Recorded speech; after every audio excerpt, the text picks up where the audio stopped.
everybody, this is Ritz from Torched Woodworks. We are going to be working on a couple different flags today.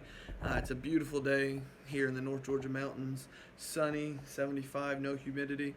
So we're going to be in the shop working on two different flags. One's just going to be a normal USA medium flag. The other one's going to be a medium split USA flag. And I haven't done a video on a split flag yet, so figured we'll do that today. The split flag is going to be half USA, half Thailand. I've done one of these before, and it's actually hanging up at the U.S. Embassy in Thailand, which is pretty cool. One of the guys who works there ordered one for me and hung it up in his office. So this is actually going to be my second split Thai flag. Pretty easy. I already have all the wood ripped for it. I'm not going to go into detail about ripping wood and how I assemble it. I'm just going to show you my splitting method, how I actually split the flag.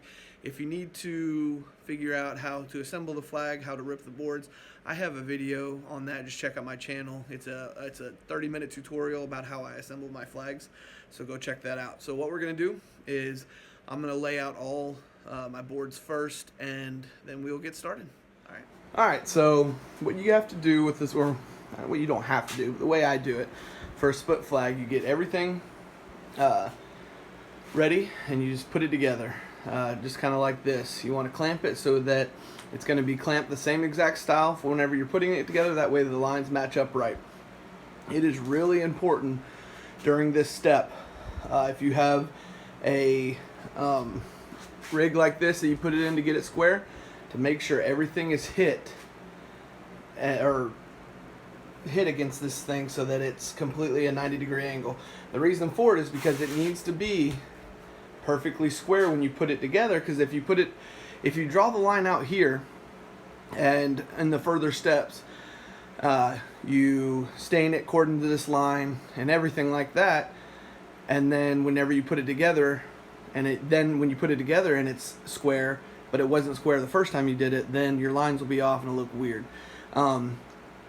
The thing about this flag too is that you're burning or torching the line, so it doesn't have to be perfect with this, but if you are not going to torch the line and you're just going to leave the line clean, which I've done both ways, you really got to make sure it's square at this point before you draw out your line.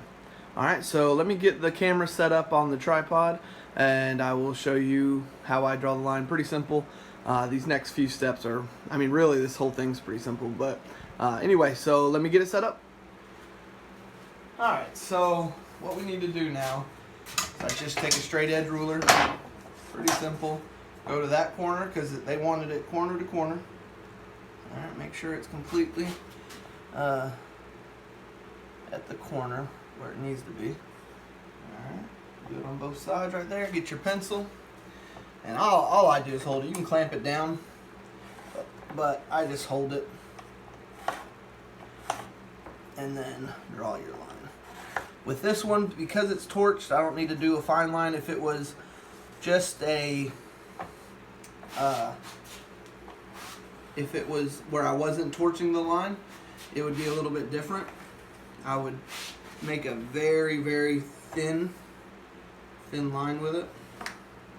But because it's not, I can make a dark line and just need it for the guide.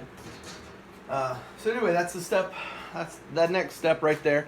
What we need to do next is we'll take this all apart. We'll torch everything how we normally torch it.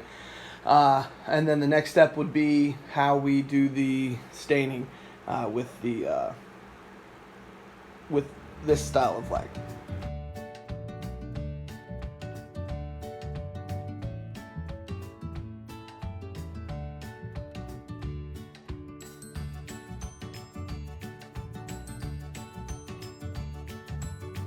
Alright, so we got it all torched up and ready.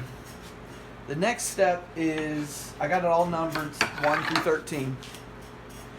The next step that I do is label which stripe on which side gets what color. So with a Thai flag,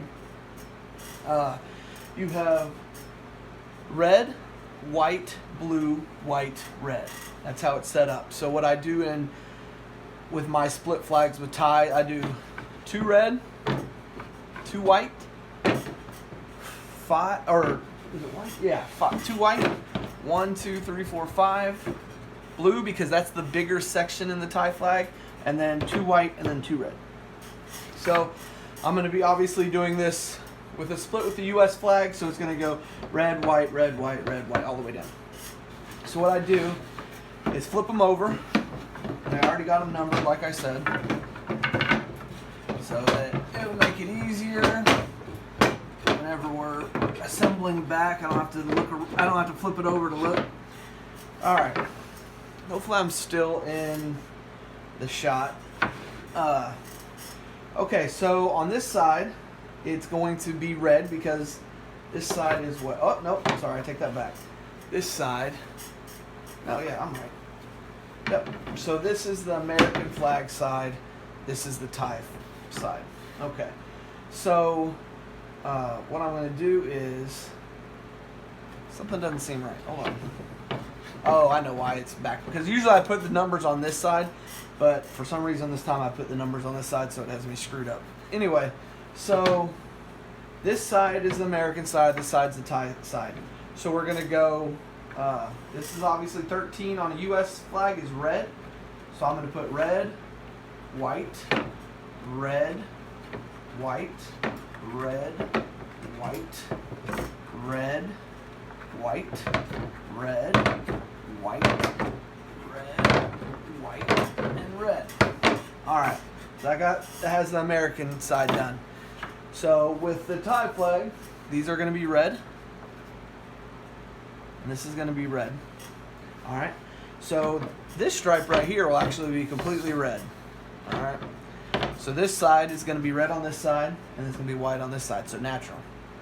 This one is going to be white on this side, so natural color. White, natural color. It's going to be blue, blue, blue. It's going to be 5 blues, blue, and blue. All right. So now we're going to do white, white, red, and red. So that way I know whenever I'm doing the staining, what's what. Alright, let's flip this back over. Now, because I'm torching the middle, I'm going to not really use this method, but I want to tell you how to do this method. Let me grab something real quick. Tell you how to do this method so you know how to do it. Maybe you just want to do it this way anyway. There's a couple things you can buy. So I don't think not long. So if you're doing a small size flag, you can use these. They're long enough to reach. Regular razor blades are not long enough to reach. So I buy the paint scraper blades. They're a little more expensive, but they're longer. I think this is about 2 inches, maybe a little bit more, maybe 2.5. Anyway, so what I do, if I'm not going to be torching it, I put it on the line, get it exactly right. I'm not going to hammer this one in because I'm not doing it. Then I would hammer it in, okay? Just like the razor blade method. If you do you don't do a separate union. So you hammer that in, and then stain either side. But because I'm going to be torching this one so heavy on the line, because that's what they asked for, all I'm going to do is, like, this one's a complete red, so I won't do that. This one, since this one's white on this side, or natural, this side's going to be red, I'm just going to take the brush and get as close to that line as possible and then brush out. Alright, so same with this one. This one's red and white, so I'll red on this side all the way to that line as close as possible.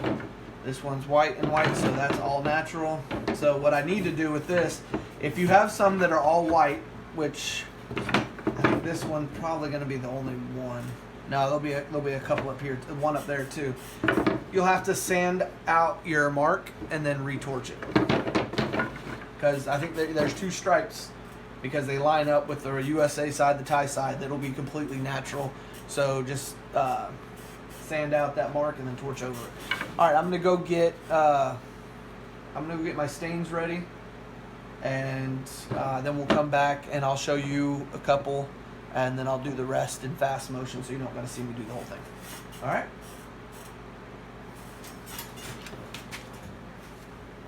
I actually told you wrong. On the white ones, I told you to sand it out, that line out, and then torch over it. That's only if, really, if you're doing a split without a torch. I usually leave a light line in there just to kind of separate it. I'll show some pictures at the end of both ways that I've done it. But because this one's going to be torched, you can leave the line on there. It's not going to hurt anything. That one's all red. This one is that's a natural. This is white red. Okay. So hopefully you can see this. So this is natural on this side, red on this side. So make sure everything's nice and clean. Just get some red. I usually will start back here. Oops, if I don't spill it all over my table. Just kind of work your way back. And then, and I hope you can see it, I just kind of scoop to that line as much as possible. Doesn't have to be perfect. Because like I said, you're going to be torching this. I mean, you could also paint it and use tape. But, OCD's kicking in. I want to get that line as straight as possible. But, get that out of there.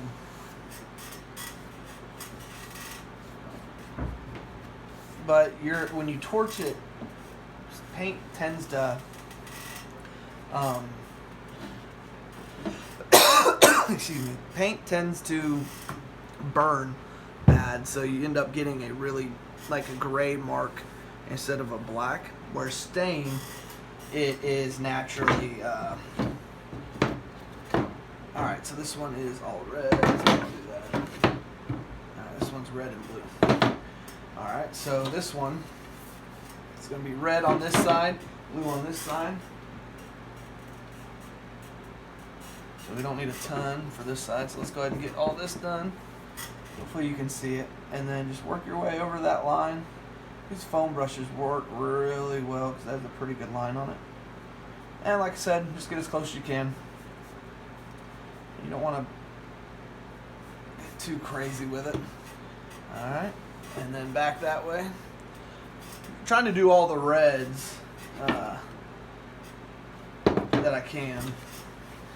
Because by the time I get through all the reds, most of them will be dry anyway. And then I can move on to the blues. Alright, so double check. This side's red, this side's natural. It's the same thing. Kind of work your stuff right there so you don't get a big glob of stuff on the line. So we're going to go right up to that line. And just angle your brush so it's at the same angle as that line is. And then push everything back. Sorry about the coughing, man. We've been having crazy pollen. I've been working in the yard, and so it's making my eyes water like crazy. Alright, that red's done. I'll do one more red, and then I'll finish the rest of them. That's all red. Alright, that's a red and blue. And then I'll finish the reds in fast motion, and then when they're dry, I'll come back and start on the blues, and I'll show you how I do the blues. Same method. I don't know if you can see. Hopefully you can. We are going to work right into that line. Luckily, when you're torching that line, you don't have to be perfect, which is nice. A lot less stressful. Alright, that should be, I think I should have one more red. We'll do this red.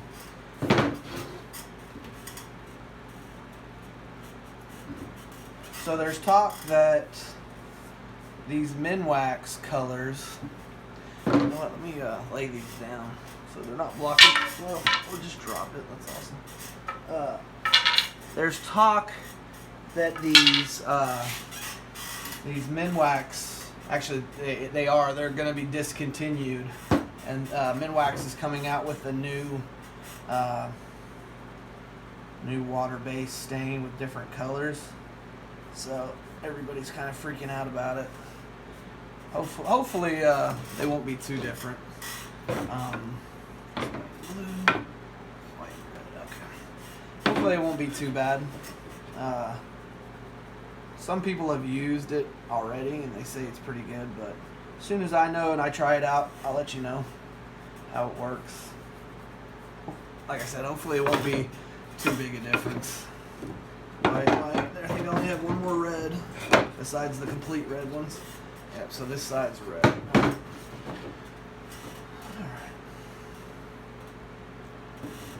Hopefully I'm still in camera. I don't want to get any reds on the ones that are already done.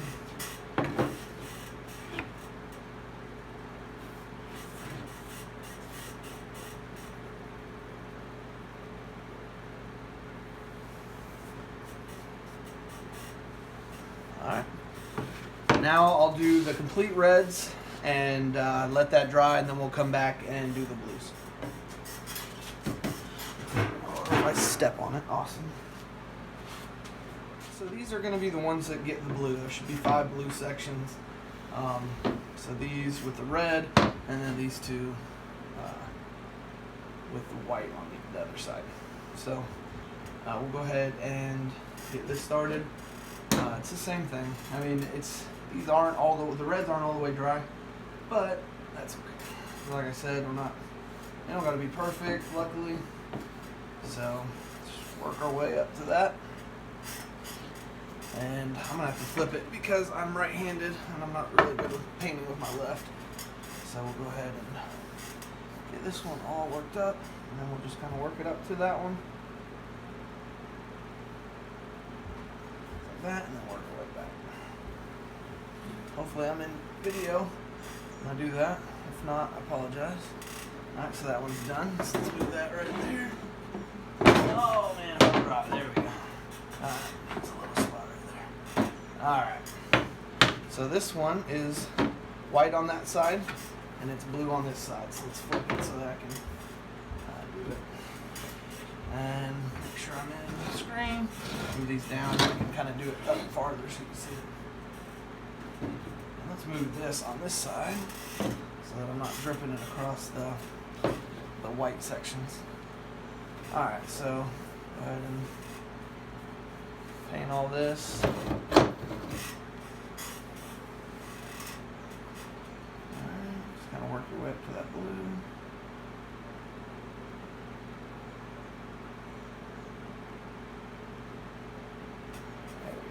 Work your way back.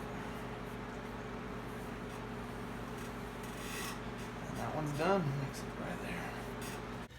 Alright, so we got it all put together. You can see the line going across. Some of it's not that great like that right there, but because we're torching it, it doesn't have to be perfect. This line is to basically just guide you to try to keep it in the middle. This particular customer said they want the torch line really torched and really black, so that's what we're going to do. But I mean, this is pretty self-explanatory. I just start and just work my way, keeping that line right in the middle, like that. This is my first pass, usually. Just keeping that line right in the middle of the flame.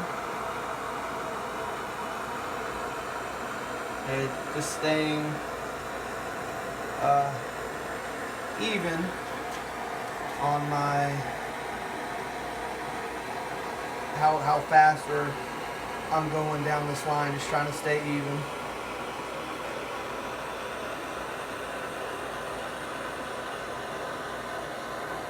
There's some parts you're going to have to go back to because of knots like this. So you're just going to have to get it until it turns black. And then go back through, like this part right here is a knot. And I have to hit it until it turns black. And back up. Pretty self-explanatory. Anyway, that's it right there. That's how I put my split flag together. Now, what I'll do is if I need to touch any up, I can touch it up if I need to, but honestly that looks pretty good. Sometimes you'll get sap kind of bubble up a little bit, just wipe it away. But there's the split flag. Hopefully you can see it. Hopefully that was all in the frame. But yeah, pretty easy. These sell okay. I don't sell a ton of these. I've done a few, and I'll add the pictures at the end. This, like I said, this is my second tie though. But anyway, I hope it helps. If you guys got any questions or comments, just leave it below this video. And I hope you guys have a good week and get out and make some sawdust.